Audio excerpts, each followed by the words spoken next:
Hey there, so today I'm going to work on a stop motion animation, particularly with 2D media. You can obviously do this with 3D as well, but I'm a painter, drawer, so I'm going to play around with some kind of like stop motion animation with hand-drawn, hand-painted, collaged elements and show you a really fun, easy way to make it happen.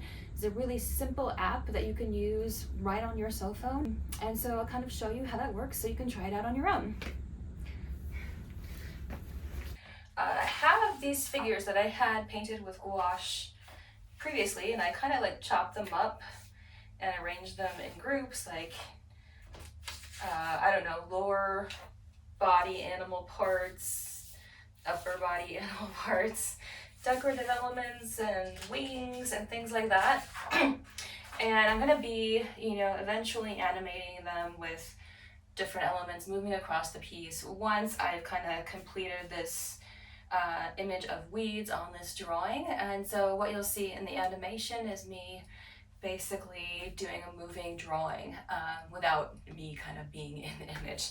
I think it has a unique quality and interesting effect. So, and I set up a tripod and put it on a timer, and then I have my materials ready around me, and I can make one little mark, every 10 seconds or so, and it'll take a photograph. And then when I put the whole thing together, it'll be pretty simple animation, which has a unique quality that you can't really get with other ways of kind of doing moving images. So I'm pretty excited about that, and we'll see kind of what elements show up in it. I also have my notebook over there where I'm kind of, mapping out what I want to do kind of in general terms. I don't try to dictate a narrative too particularly because I like it to be somewhat open to interpretation, but I have this idea of, these forms kind of having been once part of something, and then the parts extracted, and then individual parts coming back together to create these sort of weird amorphous forms that look a little bit like humanoids, animals, things like that, to kind of suggest this idea of transformation, I suppose, in the work. And then eventually this is all going to become a video, which will be shown on a screen as well as projected in an installation with some branches that I cast. So I'm excited to see what happens with this. It's all honestly a total experiment. I'm not really sure what will happen, but it's fun stuff to play around with, and you might want to try it sometime. Okay, to start, I've got my tripod with my holder for my cell phone. I've got kind of like background element. I've got this drawing I started, some transparent elements that might come in and out, collage, and then these are like individual like figures that I've drawn. I have like these angels or fire, little kind of portions of different gouache figures that were painted on this matte acetate that you see in the background here. So these are all different elements that I can have come and go in my animation. So it's kind of fun to make those first, and then just have this whole collection of stuff that you can bring in or out of the animation. Hey, so I've got my background set up, my tripod, and my cell phone. So I'm gonna kind of show you how this will work. So this is my stop motion app that on my phone. I'm going to have a screen that looks like this, and then I want to create a new movie. So I'm going to do a plus sign here, and then you can see your background through there, and I'm going to zoom in on my background so that I have most of the environment cut off. My paper isn't exactly in proportion with the animation, but I can always crop that off later. So I'm not going to worry too much about it. If I don't want any of the background involved, I could zoom all the way in, but I need to keep that in mind when I'm moving things around on the piece. So I could totally try that. So I've got that set up, and then what I want to do is go to this little camera button in the upper right, click on it, And with that, I can change, the length of time. So I want to be able to have enough time to move things around on the page without my hands being visible in the piece. So I'm going to do 10 seconds or so. That'll give me enough time to move something, get out of the way, have it take a photo. Because basically what it's going to be doing is taking a photograph, and each time you take a photograph, that's one tiny little bit of a second. So generally movies are about 30 frames per second in order to create movement. Stop motion might be a bit less than that, maybe 15 frames per second, but you don't want to do too little because then the movement will be quite disjointed. So basically how this will work is, if I get this going, you'll hear it take a photograph at every 10 seconds or so.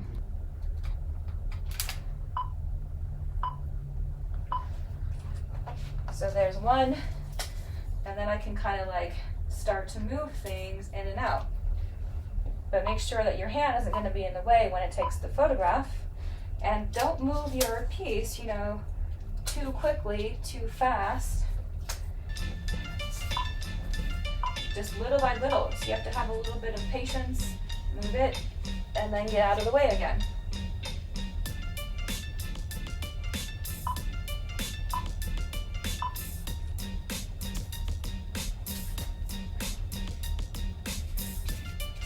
So I can bring in as many elements at one time as I like,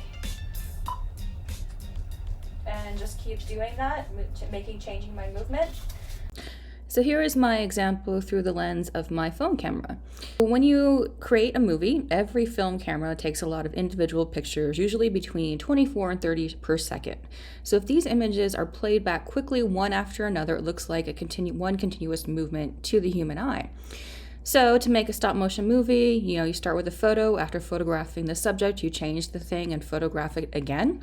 If you act skillfully and repeat that often enough, the picture will look like a normal movie if you show them one right after the other. Kind of like a flip book, if you can imagine that.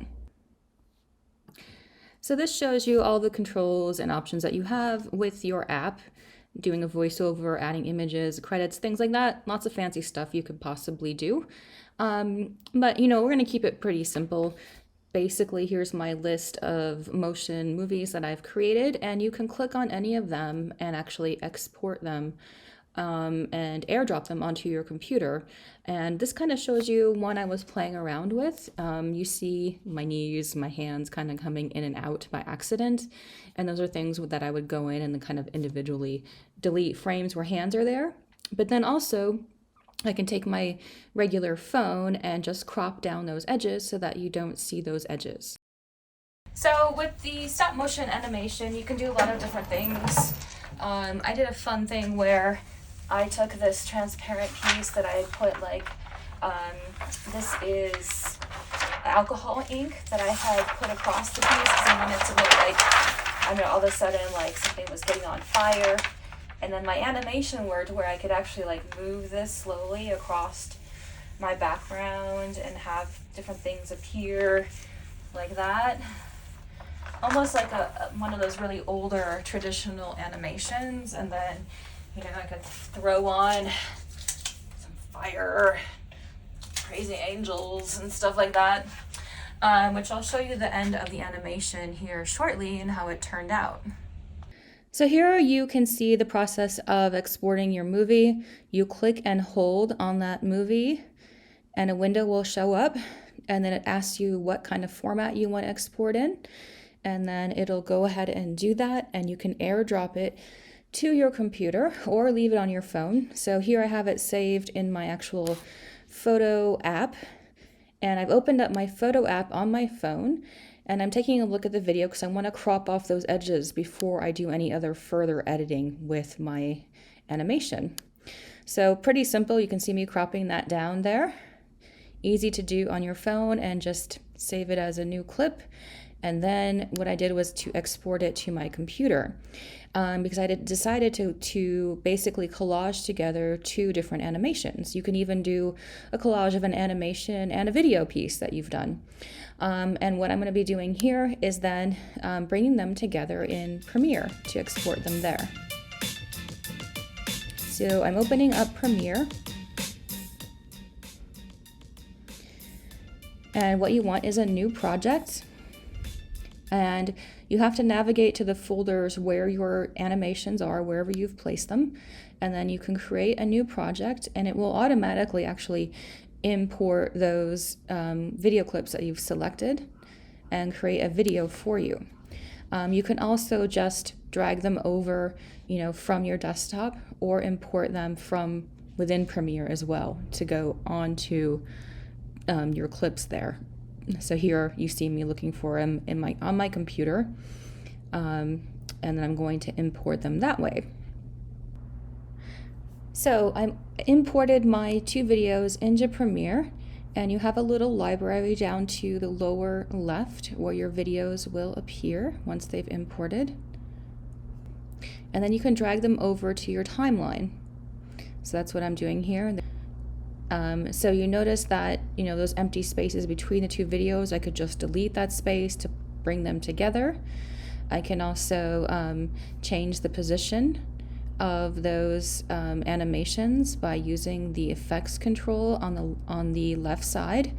So the motion will allow you to change the position, and then the scale, I can scale it up so that it fills the full area that I want.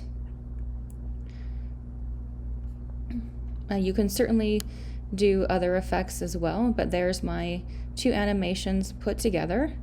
I can also do kind of a video transition, maybe dip to black, or do a sort of cross dissolve of the 2 images.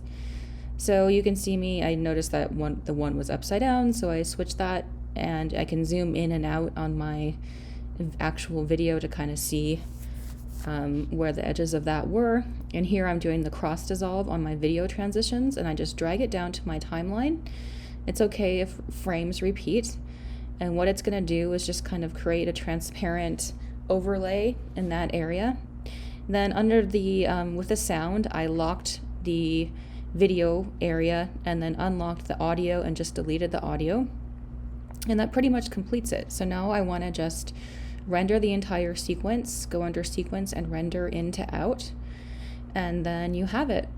Make sure you save your file in case you need to come back to this later. And then what you want to do is basically just export that. So under your file menu, you choose export, but you want to make sure that you have that timeline selected before you do that, and do export media. And then you give it a file name, make sure you know where you're saving it at. The preset as match as source should be fine. Since you're starting out, we're not going to get too involved into too many details here. I'm just navigating to where I want to save it, and hit export. So it takes a little bit of time, but since these are short, it shouldn't take too long. So now my video is exported with the 2 collages together, and you can see what this looks like here. So there's my motion. I'm kind of scrolling through it really quickly there in the video, but you get the sense of what it would look like. And here's the full piece. So I'm liking how that's coming together. I did different things where I actually kind of part of my motion was drawing as I went, or doing some kind of pooling up of water. You see my fingers still in there, so I need to edit a few more things out. But there's the transition. And with this one, you can see how I was painting as part of the stop motion and moving different types of elements there.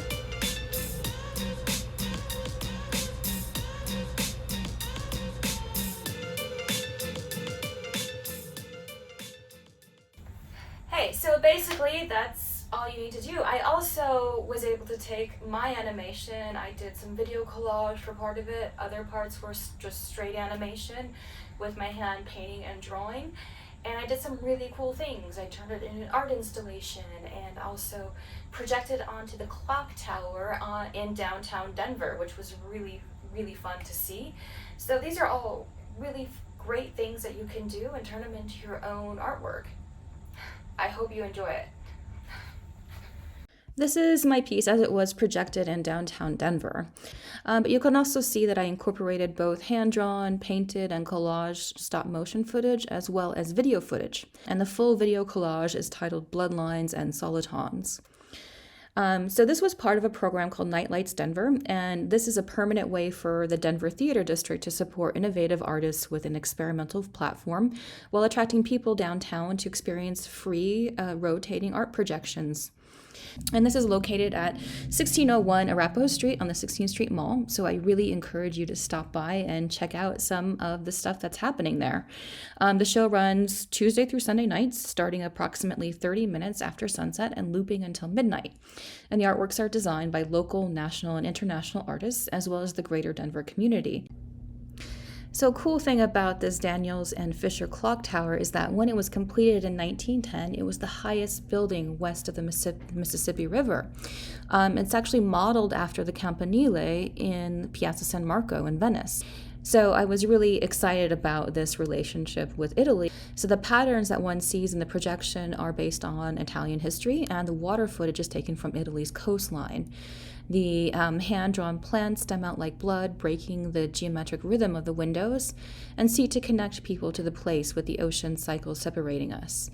We find ourselves joined by the patterns of our habits as animalistic beings. Related to this, I also had the opportunity to do a second animation, and this was part of Denver Digerati's Digital Daily series, and this was shown on the LED screen at 16th and Arapahoe in downtown Denver. Just about Denver Digerati, it's a nonprofit that supports artists working in digital animation and motion art.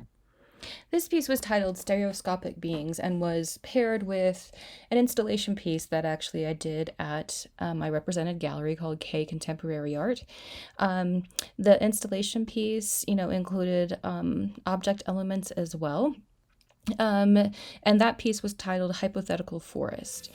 So it included cast branches, a fishing wire, and this stop motion animation, which I kind of modified in order to go in a little bit of a different space. So you can kind of see how, working with, stop motion, video, animation, collage, can really take on a lot of different ways of thinking about it, ways of viewing, and ways of exhibiting it as an artist. So I think it's kind of a really exciting way to work, experimental, and allows you to kind of open yourself up to different ways of thinking about your creative work. Particularly for me as a painter and a drawer, having something move and change and seeing that process as fluid and in motion and creating a sort of suggestive narrative is really exciting. So I hope you'll try it out yourself. I really, thank you for joining me on this video demo and little chat about stop motion, and I will hope to catch you next time. Thank you.